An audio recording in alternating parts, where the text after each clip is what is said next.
If you found this video helpful, or if you want to help support our channel so we can make quality content, please support us on Patreon. We'll have a link below. Thanks for watching.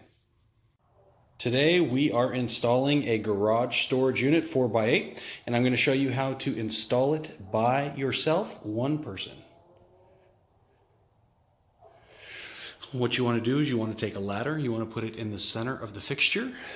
You take your piece that you're going to be putting up, you lean it up against the ladder. You stand on this side, pick it up, connect it to the end while it's being held here on the ladder, and then you come back to the other side and connect this side. No bungee cords required, no second person.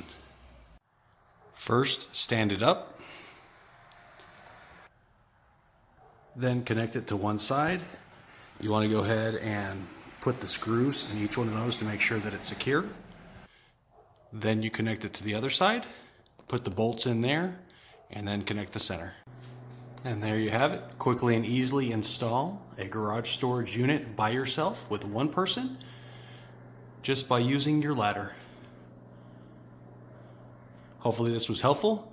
If it was, smack that big thumbs up and share it with anyone who needs to put up a garage storage unit. Thanks for watching.